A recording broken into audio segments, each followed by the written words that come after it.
why do you enjoy working with Sitka Gear? It's a great product. I love the product. You know, the product does what it says it's going to do. You know, and they stand behind it. They're good people. You know, and those are the type of companies that I like to represent. So when the opportunity came, I jumped at it. The question I had was, you guys talk about taking clothing and turning it into gear. Say more about that with your company. You know, the guys that started the company, they were actually, you know, these guys were going on, you know, big hunts out west, hunting in the mountains. They wanted clothing that performed. You know, the clothing they were using wasn't really up to snuff, so to speak. So, you know, these guys were into mountain climbing and other things like that. So they had these ideas, and basically it came all together that, you know, came out with a clothing line that is actually designed for what it's intended to be. You know, it's not just a random jacket that somebody can wear deer hunting over here and, you know, waterfowl hunting over here. These pieces have a particular purpose. And it's really been the whole guidance for the whole you know, Sitka Gear concept. You know, you have your layering systems, and each piece has a purpose. Thanks for your time, Jason. Really appreciate it. Thank you. Anytime. Enjoy the show. I will. Thanks.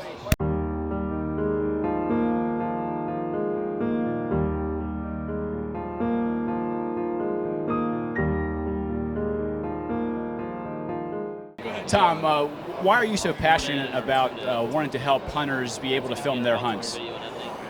That's a great question. You know, I've had individuals tell me that, you know, often these you know, whether it's any sport, you know, if it's a golfer, he doesn't want to give away his trade secrets and why he's so good. But, you know, I don't believe that that's true. I don't think anybody has any trade secrets. You know, you're born with a passion. It's literally deep down inside of you. And you know, when I see that in other individuals, I just want to help them reach a goal. You know, I don't have any trade secrets. There are no trade secrets. I have a passion for it, and sharing information, in my opinion, it's not going to hurt us. It's not going to hurt me. It's going to help you. And if I help you or any individual better themselves in something that I'm so passionate about, then the way I look at it is it's only going to make us better, right? The whole industry, it's going to make us better. And you know, it's kind of neat to see that very thing happening in outdoor television. And I've watched outdoor television for 30 years, and you've watched that progression. Now, sure, some of it's gear, you know, some of it's the gear, some of it's the you know, things being more affordable to everybody, but the majority of it is the education that they're getting and people learning how to run their equipment better and create better entertainment, you know, in outdoor television. So yeah, I'm passionate about what I do, and I know other people are, and I want to help them reach goals, and that's really it. What do you see as some of the biggest mistakes hunters first starting out filming their hunts make? Oh, biggest mistakes. I would say, you know, trying to recreate or mimic being a better word, trying to mimic other people, trying to be someone that they're not. You know, you get up in a tree and you've sat there and you've watched, you know, Michael Waddell, you watched Lee and Tiffany, you watched Jim Shockey, you've watched all these people for so many years, Primo's boys, right? Depending on your age class, we'll throw them all out there. But you've watched all those people, so a lot of people get up in the tree, if you're a whitetail guy, on the ground turkey hunting, and you want to mimic someone else. Don't do that. Be yourself. Be yourself. It will come across better if you're just yourself, because you're you, right? You have your own personality, and when you try to mimic or be someone else, most people, they can feel that. They can see that. They can hear that, and it doesn't come across very genuine.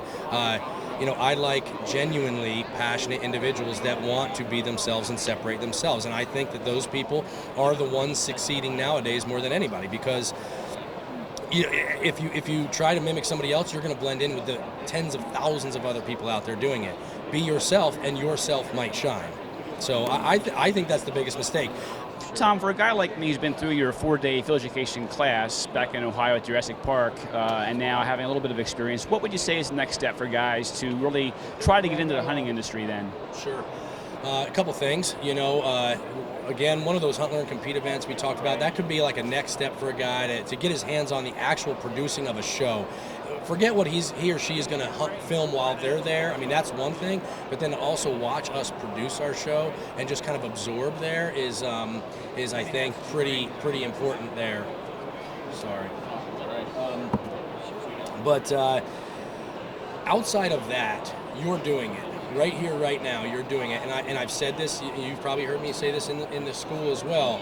If you don't get out there and network, shake hands, you shooting interviews at the Sitka booth and talking to all these people, networking, public relations, shaking hands, being cordial and talking to people, respectful, that is what's going to make you stand out. Not creating a badass highlight reel, not that that hurts, but there's a lot of people that got a badass highlight reel, but do they have that personality that stands behind it? Do they have that networking skill? Because it's a skill, You can, walking around this room or any trade show room, if you're out there trying to generate interest in what it is you do, you can often come across kind of arrogant, and a lot of people do. So can you do that in a way where you're humble and genuine? I think, and if you can, then that's the answer. Get out and network.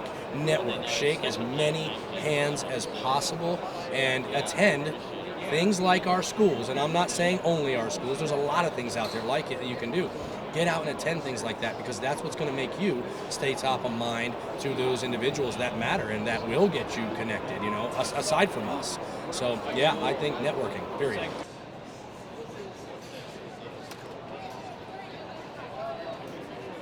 I'm here with Dave from Conqueror North America, and he's going to show us the equipment here. But say a bit about your company first, Dave. Well, we're Conqueror North America, as you mentioned. All of our trailers are made in South Africa, and they've been doing it there for about 30 years. The trailer you see behind us here is the UEV 440. It actually stands for Urban Escape Vehicle 440, which is 4.4 meters long. Some of the features of the trailer in the front compartment here is our slide-out kitchen. It comes fully equipped kitchen, easy to slide out. Has a 90-liter fridge freezer over here. This is our sink area. Holds out here, and you take these bins. You set these out here like this. You put this down in here. They're even indexed, I see. They're even indexed here so that they can fit here. You can hot and cold water. You fill this up, do your dishes. You can go throw that out where you need to. Inside here is a 2-burner Dometic stove. And then around on the other side here, I don't know if you're able to make the shot, but it slides out and all your cutlery and crockery go in here, and also your utensils.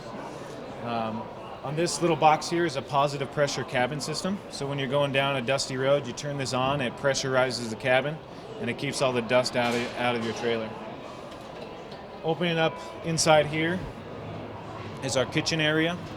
It slides back and latches on here so that the wind doesn't catch it. There's 3 prep spaces for prepping for the family. This whole kitchen is a pass-through pantry here, so you can still have access for your food at night. This folds down.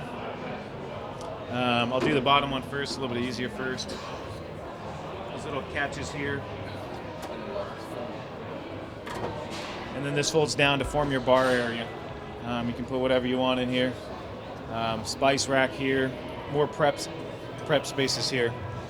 On these trailers, there's 0 wood. Everything's steel, stainless steel, or aluminum.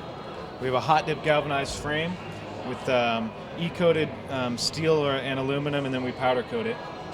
Full independent suspension. Literally wherever you want to go, you can go.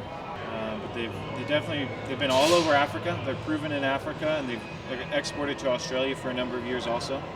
So anything you can throw at it there, they've proven it, and they tested it out there. Yeah, there's no wood to rot, and everything's just it's so solid. And once you see the trailer and feel them, you realize like this is an amazing trailer.